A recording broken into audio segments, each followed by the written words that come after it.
আমার বিয়ে হয় আজ থেকে ৪ বছর আগে। পরিবারের ইচ্ছায় বিয়ে ঠিক হয়। ২১ দিন পর বিয়ে পড়ায় রাখবে, পরে উঠায় নেবে। যাই হোক, ২১ দিনের মধ্যে প্রতিদিন শাশুড়িকে ফোন দেওয়া লাগতো। আমার হাতে কোনো ফোনও ছিল না। মার ফোন দিয়ে ফোন দিতাম। একদিন ফোন না দিলে আমার স্বামী কথা শোনাতো। এমনকি আমার বড় জায়ের সঙ্গেও প্রতিদিন কথা বলা লাগতো। তারা বিয়ে পড়ায় রাখছে ঠিকই, কিন্তু একটা জামা গামছা কিচ্ছু দেয় না আমাকে। এমনকি কোনো খরচও দেয় নাই। তারপরেও কোনো ঝামেলা হয়নি এই বিষয় নিয়ে। যখন আমাকে উঠায় নিবে তখন আমার শ্বশুরবাড়ির রীতি অনুযায়ী আমার শাশুড়ি স্বর্ণের চেন দেয় ৮ আনা ৩ রত্তি, আর আমার যাকে ওই দিন চেন দেয় ৮ আনা ১ রত্তির। আমাকে ২ রত্তি বেশি দেওয়ার জন্য আমার যা অনেক ঝামেলা করে। আর এখানে আমি বলে রাখি, আমার জায়ের বিয়ের সময় আমার ভাসুরের সামর্থ্য ছিল না বউকে গহনা দেবার, তাই আমার শাশুড়ির ২ ভরির চেইন আর ১ ভরির দুল ছিল, সেটাই আমার শাশুড়ি তার বড় বউকে দেয়।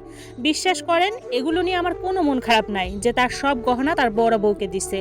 কিন্তু আমার বিয়ের সময় আমাকে ২ রতি বেশি দেওয়ার ফলে আমার যা ওই বাড়িতে অনেক অশান্তি করে, অনেক ঝামেলা করে। তারপরও আমার যাকে কেউ কিছুই বলে না। বিয়ের ৫ দিন পর আমার স্বামী ঢাকা চলে আসে চাকরি খুঁজতে। বিয়ের সময় তার চাকরি ছিল না, আমি শ্বশুর বাড়িতে থাকি।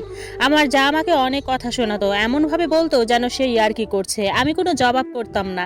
এভাবে দিন দিন তার অত্যাচার বেড়েই যাচ্ছিল। ঠিকমতো খেতে দিত না। সবাই দেখতো আমার শাশুড়ি, শ্বশুর, ভাসুর, কিন্তু কেউ কিছুই বলতো না আমার যাকে।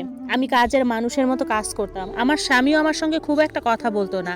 আর বললেও ভালো আছো, আমার মাকে দাও, মার সাথে কথা বলবো। আমাকে বলতো পরে ফোন দিব, আর দিত না। সর্বোচ্চ সে ১-২ মিনিট আমার সাথে কথা বলতো। আর তার মা আর ভাবির সঙ্গে ২৫ থেকে ৩০ মিনিট ধরে কথা বলতো। আমি যদি জিজ্ঞাসা করতাম ভাবির সাথে এত কি কথা বলো, এত সময় নিয়ে ভাবির সাথে কথা বলো অথচ আমাকে সময় দিতে পারো না, এটা বলাতে আমার যা অত্যাচার আরো বাড়ায় দেয়। গায়ে হাত তুলে বাবার বাড়িতে বললে মানায় নাও বলে। আমার জন্য মেয়েদের গোপন জিনিস কিনলেও আমার স্বামী আমার জায়ের জন্যও কিনতো। কি লজ্জাজনক, চিন্তা করেন। আমার ভাসুর ইনকাম করে, সে বাড়িতেও থাকে, তারপরও তার গোপন জিনিস আমার স্বামী এনে দিত। আমার স্বামী বাড়ি আসলেও তার সাথে আমার শারীরিক সম্পর্ক ছাড়া আর কিছুই নেই। আমি এইভাবে কত মেনে নেব? বিয়ের ১ বছর পার হয়ে গেছে মেনে নিতে নিতে।